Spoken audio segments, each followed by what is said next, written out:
Sample one-on-one interview questions.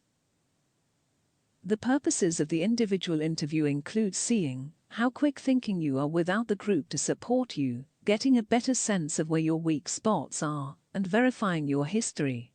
If all that goes well, the interviewer may have you fill out paperwork, W-2 and tax forms, work eligibility and citizenship and various benefits forms, as well as a statement of authorization to conduct random drug tests.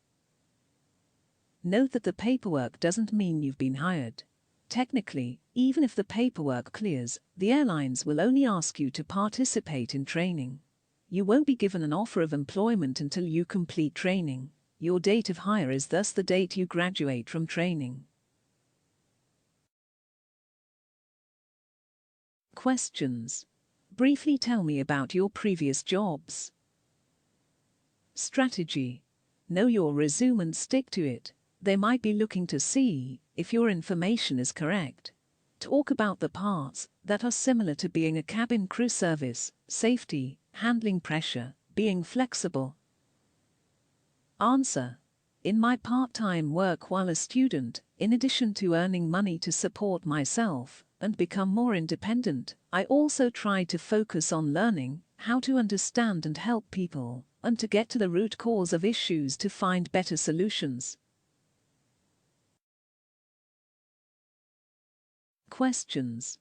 What have past bosses been like? Describe your relationship with your superiors. Strategy. A cabin crew supervisor usually handles discipline and compliance, and is less a person to lean on or hang out with. Emphasize respect for their authority, even when they're wrong.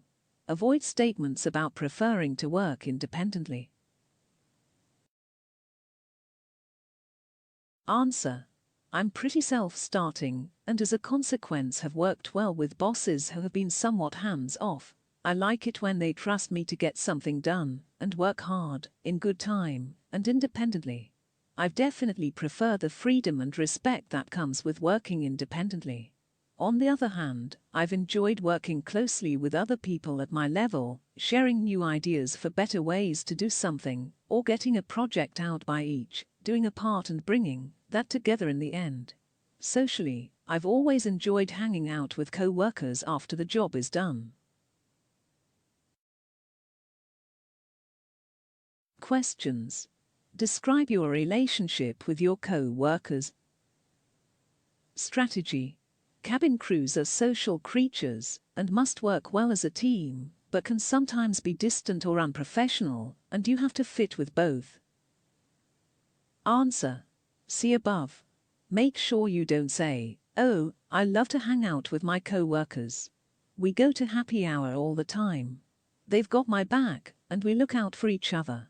While it's great to get along, you have to know that friendly time comes after the work gets done, not the other way around. Questions. A lot of our customers either are unaware of or ignore our rules about carry-on luggage, wearing their seatbelt, or walking around during turbulence. How would you handle non-compliance?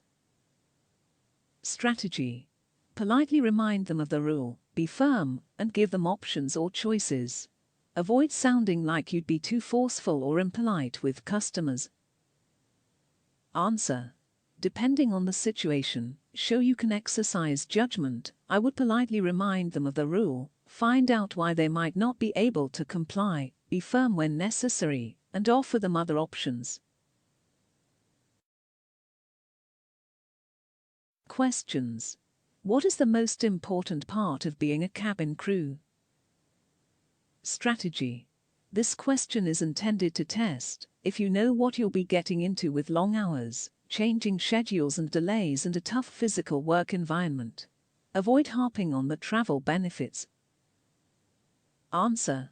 Finding more challenge and excitement. Even though the days are long and can be tiring, the payoff is great.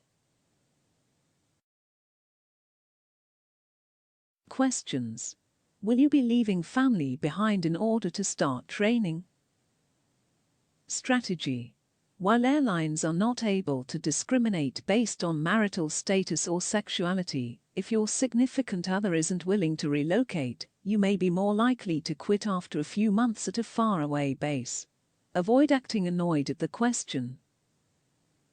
Answer: the people in my private life are important to me, but they've been very supportive about my pursuing this opportunity and are willing to help me get through the tough times at the beginning.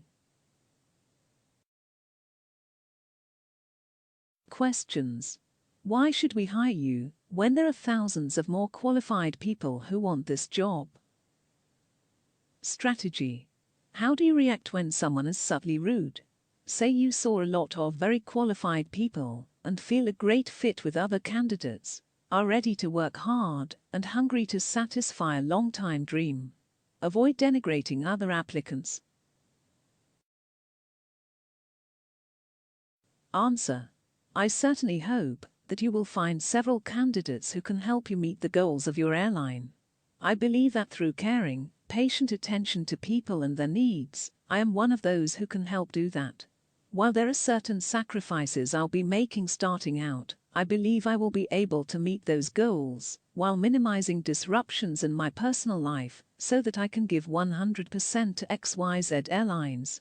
I've met several wonderful people here today, and I feel comfortable with the personalities I've seen and look forward to working together in the future. Questions: what are the airlines doing right and what are they doing wrong? Strategy: gear it to the customer and don't insult the company's work by saying agents are really nasty at check-in. You might say things like, with a focus on competing on price, airlines are forced to cut the amenities customers want. However, they can combat this by increasing in-flight entertainment and updating fleets to increase comfort. Know how the airline you're applying to differentiates itself from its competition and note that as a strength. Answer: there's a lot more pressure to offer low prices, along with higher expectations from passengers. People want their own TVs and better food, but my job really comes down to showing warmth and respect to people and making it as easy as possible to get from one destination to another. I'm interested in XYZ Airlines because they seem to understand that and are in a great position to attract new customers. Questions: you're a waiter in a fine restaurant with 4 tables. One table is all young college students, one is a table of older people, another is a family with an infant, and the last one is a table of dignitaries having a business dinner. It's very busy, and you may not be able to get to each one quickly. Which table do you serve first, and why? Strategy: one tricky category of questioning is referred to as situational questions. The goal of these questions can be slightly different from what you'd think. In fact, they often reveal the hidden character of a candidate. Avoid openly favoring one group over the other, or assuming the dignitaries are men. Answer: I'd try to see if any of the 4 have more immediate needs and prioritize them, ensuring that I at least introduce myself to each and offer them drinks to get started. The dignitaries may either need to eat quickly or wish to wait a while until they get some of their business out of the way. I'd really try to read the situation and make eye contact to help me out.